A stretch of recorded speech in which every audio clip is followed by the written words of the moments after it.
तुम्ही विकास करू शकला नाही. विकास ही अशी संकल्पना आहे, जरी दिसायला 3 शब्द असले, त्या मागे प्रचंड मेहनत, त्या मागे राजकीय इच्छाशक्ती, दुर्दम्य असा आत्मविश्वास आणि पाठपुरावा असल्याशिवाय विकास या शब्दाला ही प्रत्यक्षात तुम्ही उतरूच शकत नाही. दुर्दैवाने ते मागील काळात झालं नाही. तरी देखील त्या लोकप्रतिनिधींचे मी मनापासून आभार व्यक्त करतो की तुम्ही मला ही संधी उपलब्ध करून दिली, म्हणून मला आज या जनतेची सेवा करण्याची ही संधी निर्माण झाली. खर तर मी ज्याही वेळेस एखादा प्रकल्प डोक्यात घेतो, सुरुवातीला जर मी एखाद्या अधिकाऱ्यांना जर तो मांडला तर त्यांना असं वाटतं की हे शक्य होणार नाही.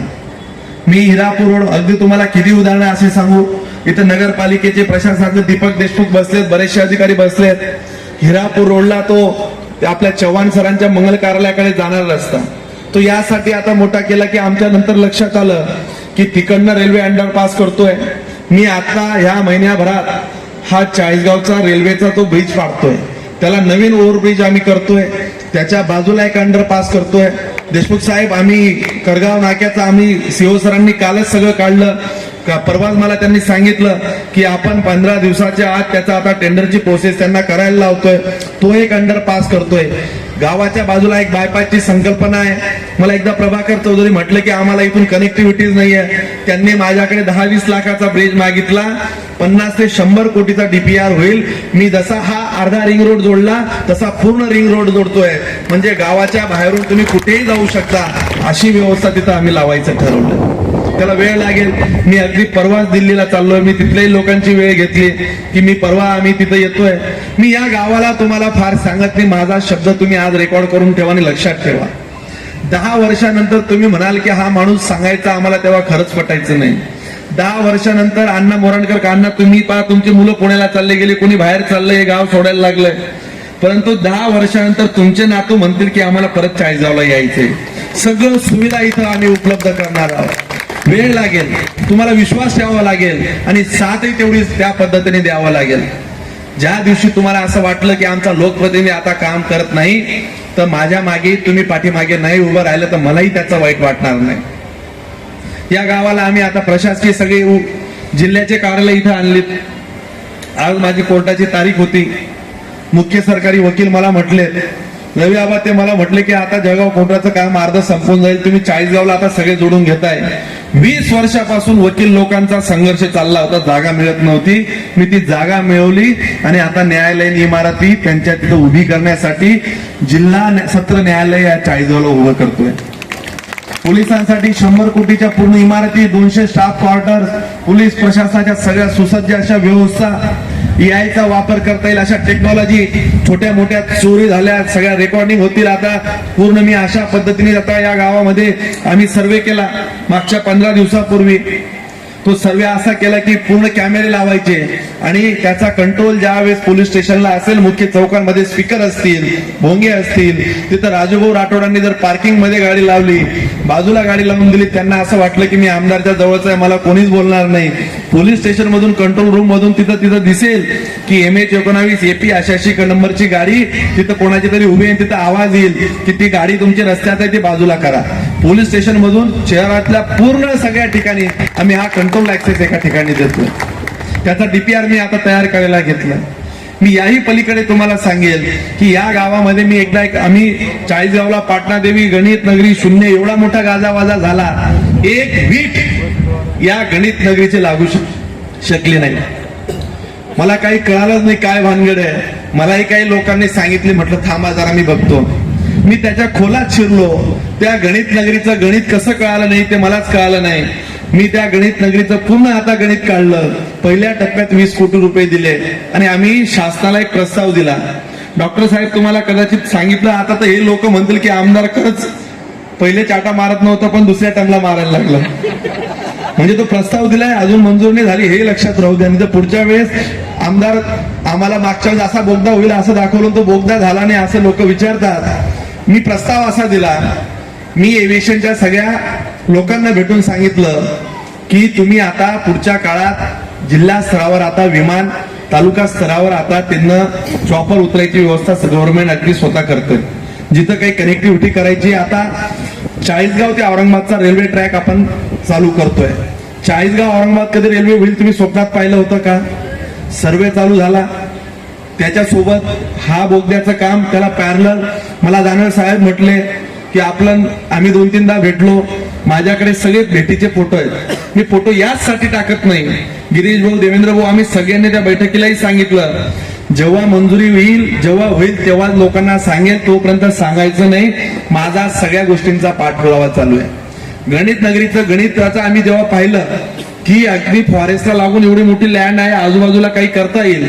मी एव्हिएशनच्या लोकांना म्हटलं की तुम्ही आता चॉपर जर मुंबईहून आलं औरंगाबादहून अजिंठा, वेरूळ, तिथं फॉरेनर्स येतात, हे त्याला कनेक्टिव्हिटी आपण देऊ. म्हणजे एखाद्याला यायचं असेल तर 30-40 हजार रुपयात तो चॉपरने उतरू शकतो तिथं, आणि ती एकच सेवा अशी दिली जाईल. एक 4-5 वर्षात मला तोही विश्वास आहे. असे आगळे वेगळे प्रयोग करतोय आम्ही की तुम्हाला जर अजून 2-4 प्रयोग सांगितले, तुम्ही परत म्हणाल की आता हे काही वाटत नाही. पण मी तुम्हाला विश्वासाने सांगतो, दाव्याने सांगतो, हे गाव बदलणार आहे. आणि हे गाव बदलायचं आहे, हे मला एकट्याला शक्य नाही आहे. तुम्ही फक्त मला साथ द्या. मी जेव्हा जेव्हा तुम्हाला साथ घालेल, तुम्ही मला फक्त प्रतिसाद द्या. हे गाव तुम्हाला अशा पद्धतीने आपण बदलू की तुम्ही चाळीसगावकरांनी कधी स्वप्नातही विचार केला नसेल की हे गाव असं बदलू शकतो. आम्ही उद्यान घेतलंय हातात. लोक म्हणतात की राजकारणात कोणाचं तरी नाव कमी केलं पाहिजे. स्वर्गीय अनिल दादांच्या वडिलांचा तिथं पुतळा होता.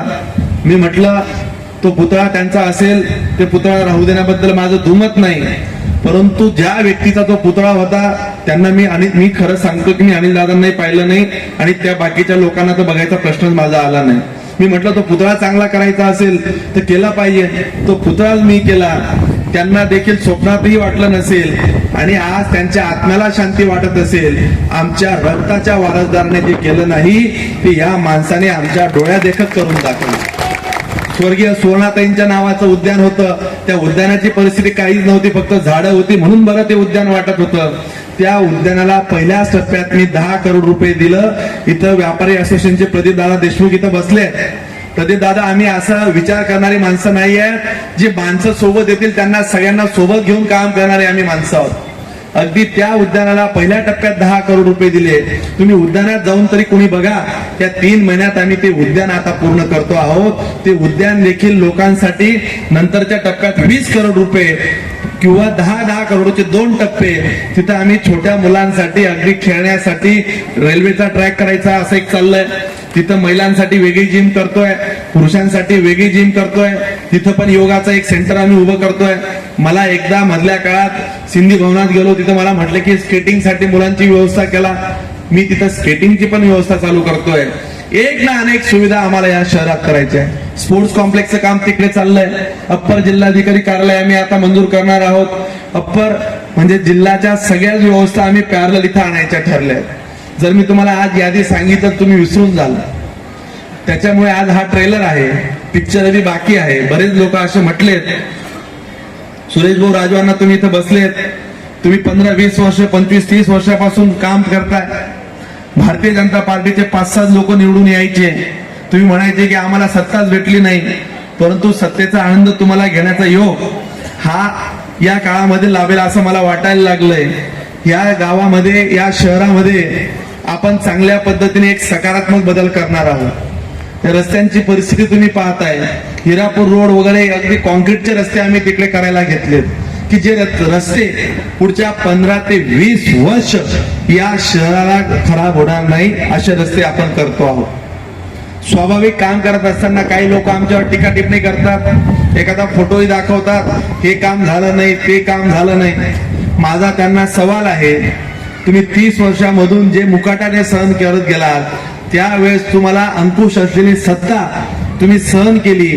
पण मी तर याही पलीकडे सांगतो, जेही लोक मला सजेशन देतील, रस्त्यावर कोणी काही कामं सांगतं, मला चांगलं आठवतं, मी या ठिकाणी एका वेळेस आलो होतो. नवीन आमदार झाल्यानंतर महापुराचं पाणी आलं. ज्या ताईने आज माझा सत्कार केला, त्याच ताईने मला झापलं होतं. इथं म्हटली होती की पुढारी असे असतात, तर ताईला तुम्ही विचारा, मी नाव विसरलो. मावशी, ताई खरंय का नाही, तू कशी बोलली होती माझ्याशी? कपूताई नाव आहे म्हणे त्या ताईचं. आता आले म्हणे इथं बघायला, आता नुसते आमचं घर गेले, अशी गेली, काय काय मला खूप काही सांगितलं. आज त्या कपुताईच्या बाजूला इथं सगळी घाण झाली होती, त्याच कपुताईने माझा सत्कार केला. हा सत्कार माझा नाहीये, हा सत्कार हा सत्कर्माचा आणि कामाचा सत्कार मी समजतो. आणि असे सत्कार हे मला अधिक काम करण्यासाठी बळ देणारे सत्कार आहे. आज प्रदीपदादा देशमुखांनी पण इथं आले, सगळेच बरेच लोक आले राजकारणाच्या पलीकडे. माझे इथं म्हणजे प्रतिष्ठानच्या माध्यमातून काम करणारे आपले हे कुठे गेलेत, दिलीप भाऊ आहे. पक्षाचे मतभेद वेगळे असतील पण चांगलं काम केलं म्हणून ते म्हटले की मी या असोसिएशन मध्ये आहे आणि तुम्ही काम केलं तर मला त्याचं कौतुक आहे. म्हणजे समाजात काम करणाऱ्या माणसाच्या पाठीमागे सज्जन शक्ती आणि समाज हा उभा राहतो, याचं हे एक प्रातिनिधिक उदाहरण आहे मला असं वाटतं. राजकारणाच्या पलीकडे इथं बसलेले अनेक लोक आहेत की ती आज इथं चांगल्या कामाला बळ देण्यासाठी आलाय मी असं समजतो. इथं लहान मुलांचा चेहऱ्यावरचा आनंद, कदाचित त्यांना आमदार काय माहिती आहे ते माहिती नसेल, परंतु आज ते ज्यावेळेस आज उद्या जलतरण तलावाचा आनंद घेऊन घरी ज्यावेळेस जातील की मी स्विमिंग करून आले, त्याच्या चेहऱ्यावरचा आनंद ही माझ्यासाठी खऱ्या अर्थाने मोठी शाबासकी असेल असं मला वाटतं. आज या कार्यक्रमाच्या निमित्तानं बऱ्याच गोष्टी सांगण्यासारख्या आहेत, परंतु मला असं वाटतं की आम्ही येणाऱ्या काळात आता काही टार्गेटेड गोष्टी घेतल्या आहेत. खरं तर या नदीचं एक शेवटच तुम्हाला सांगतो की या नदीच्या संदर्भात कायम घाणीचं साम्राज्य असायचं. त्या नदीचे फोटो कायम पेपरात यायचे. महापुराचे फोटो आले, तिथं गोदाड्या सुकवण्यासाठी एक ब्रिज बनवून ठेवला, तोही अर्धवट सुटलेला आहे. त्या बाजूची परिस्थिती खराब झाली. 25 वर्षात या नदीवर एकही ब्रिज तयार झाला नाही. तो ब्रिज तयार झाला. आता आम्ही 15 दिवसात हा ब्रिज लोकार्पण करतोय आणि या नदीला पहिल्या टप्प्यात 5 कोटी सीओ साहेबांनी मी आता चर्चा करत होतो. सर तुम्हाला सांगतो की 25 कोटी रुपये मी नदी सुशोभीकरणाला देतोय. या नदीचं रूप तुम्ही आज इथं बसून जसं तुम्हाला असं वाटलं की इथं बाजूला बसून जरा बसून राहावं, अशा पद्धतीचं इथं सगळे आम्ही कॉस्मेटिक बदल इथं अशा पद्धतीने करायचं ठरवलंय. नदी संवर्धनच्या माध्यमातून माझ्या मते उत्तर महाराष्ट्रातलं गोदाकाठचं एक प्रपोजल गेलेलं आहे आणि दुसरं प्रपोजल हे चाळीसगावचं मी तयार केलं आहे की ज्या प्रपोजलला आता आम्ही सगळे डीपीआर वगैरे त्यातले काही बदल, काही गोष्टी आपण पुढे भविष्यात मेंटेन होऊ शकतात, अशा पद्धतीने छान या नदीचं रूप बदलवायचं काम आम्ही आता हातात घेणार आहोत. खरं तर कितीतरी गोष्टी तुम्हाला सांगता येतील, वेळ पण बराच झाला आहे, त्याच्यामुळे वेळ न जास्त घेता तुम्ही आज इतक्या मोठ्या संख्येने आलात. मी तुमचं सगळ्यांचं मनापासून आभार व्यक्त करतो. जलतरण तलावाच्या संबंधित आमचे मांडेजी असतील, सगळी टीम असेल, त्यांचं देखील मी मनापासून आभार व्यक्त करतो की तुम्ही माझ्यापर्यंत ही समस्या पोहोचवली. खरं तर माझ्याकडे मांडोळे सर त्या दिवशी इथं आम्ही चालू केलं, त्या दिवशी त्यांनी म्हटलं की योगाची पण व्यवस्था चालू केली पाहिजे. आम्ही त्याच दिवशी तो रूम तुम्ही जाताना फक्त एकदा जाऊन बघा, मधली व्यवस्था तुमच्या घरी ज्या पद्धतीचे टॉयलेट बाथरूम असतील त्याच पद्धतीचे टॉयलेट बाथरूम, कलर, पेंटिंग, तुमच्या घराची तरी कलर कुठेतरी खराब झाली असेल पेंटरने करता करता, पण तेवढी देखील आम्ही काळजी घेतली आहे. अशाच पद्धतीची सगळी व्यवस्था आम्ही इथे केली आहे. अजून बऱ्याचशा गोष्टी आहेत की या शहराला करण्यासारख्या आहेत, देण्यासारख्या आहेत. तुमचा प्रतिसाद, तुमची साथ, तुमचे आशीर्वाद, तुमचा जनादेश, तुमची माझे पाठीमागे पाठबळ, या गोष्टी या चाळीसगाव शहराला एका उंचीवर नेतील. खरं तर इथं व्यापारी असोसिएशन लोक आले होते. मला तुम्ही विधानसभेच्या अगोदर MIDCचं विचारलं होतं, तुम्हाला कदाचित तुम्ही विसरला असाल. त्या बैठकीतल्या लोकांना मी MIDC का येत नाहीये तर D+ एक कारण सांगितलं होतं आणि विधानसभेनंतर D+ आम्ही करू. आठवतं तुम्हाला? माझ्याकडे ते व्यापारी लोक आले असतील तर त्या बैठकीतल्या लोकांना तुम्ही पण होतात, तुम्हीच मला प्रश्न विचारला होता. DMartचाही प्रश्न विचारला होता. मी तुम्हाला DMartच्या विषयावर त्याच दिवशी सांगितलं होतं की DMart मी नाही आणलं तर कोणीतरी आणणार आहे. या गावात नुसतं DMartच नाही, भविष्यात रिलायन्स येईल, Amazon येईल, अनेक कॉर्पोरेट लोक या गावात येणार आहेत. ते मी काय, शेवटी जेव्हा गाव वाढतं त्यावेळेस लोक स्वाभाविक येत असतात, परंतु काही लोकांनी डिमांड येत आहे याचा राजकारणाचा म्हणजे विकास हा बकासा म्हणजे त्याचं वेगळं नावात रूपांतर करून की व्यापारी इथं 10,000 लोक रस्त्यावर येतील अशा पद्धतीने दुर्दैवी राजकारण केलं. जनता हुशार आहे. जनतेने त्यांना अशा पद्धतीने घरी बसवलं की ते गेल्या 6 महिन्यापासून कुठेही दिसत नाही. मी तर देवाला प्रार्थना करतो की ते पुन्हा दिसावे, जनतेत पुन्हा यावे. त्यांना देखील शुभेच्छा. राजकारणाच्या पलीकडे चांगल्या लोकांना पक्षविरहित पक्षासोबत सज्जन शक्ती म्हणून आपण काम करू.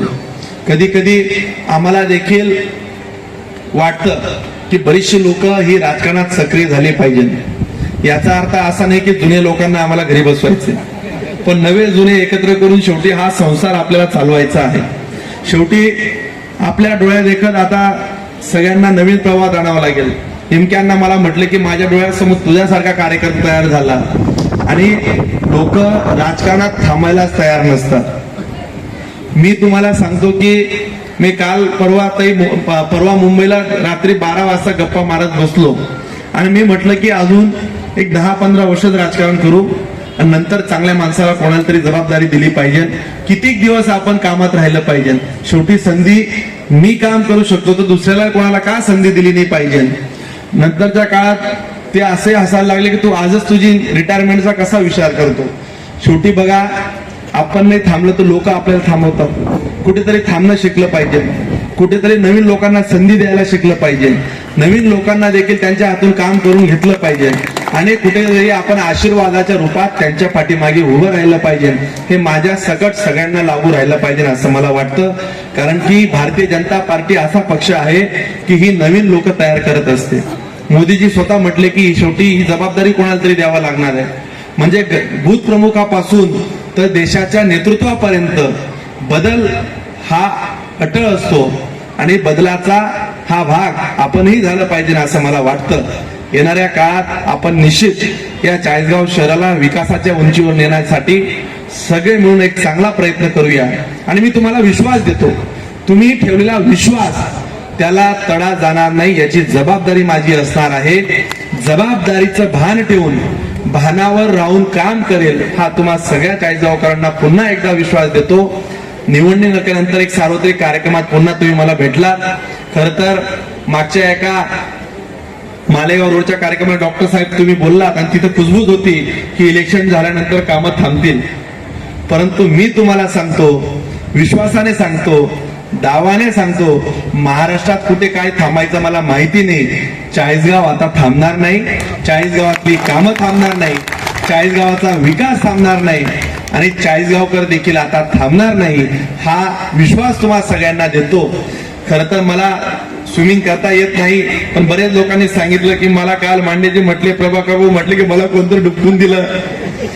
प्रभाकर भाऊ, आपण कोणालाच डुबकायची गरज नाही. काही लोक स्वतःच डुबायच्या तयारीत असतात, आपण त्यांना बाहेर काढण्याचा प्रयत्न करू. आता काही लोकांचं मुलं आलेले असतील, मी त्यांना फक्त विनंती करेल की त्यांनी तयारी करा, म्हणजे आम्हालाही या जलतरण तलावाचं उद्घाटन झालं असं सांगता येईल. पुन्हा एकदा अतुल आळावतकर या माझ्या तरुण सहकार्याचं मनापासून कौतुक करतो की त्याच्या संकल्पनेने, जरी संकल्पना म्हणून लोकांना तोही त्रास होतो, परंतु त्याची एवढी मेहनत आहे की हार्डवर्क आणि डेडिकेशनने काम करणारा सहकारी म्हणून त्याने म्हणजे अगदी तुम्हाला एके दिवशी सहज म्हटला की जरी मी नाशिकचा असलो परंतु माझे वडील डेप्युटी इंजिनियर असताना माझा जन्म या चाळीसगाव मधला झाला आहे. चाळीसगावचंही माझं काही देणं लागतं. इतक्या मोठ्या मनाची माणसं या गावात जर येत असतील तर या गावाला कोणीच थांबवू शकत नाही हा विश्वास तुम्हाला देतो. आलेल्या सगळ्या मान्यवरांचं, भाऊ, अण्णा, दादा, सगळे आबा, वकील साहेब, डॉक्टर साहेब, तुम्ही सगळेच जण, सगळ्यांचं मनापासून आभार व्यक्त करतो. थांबतो. धन्यवाद. जय हिंद, जय महाराष्ट्र.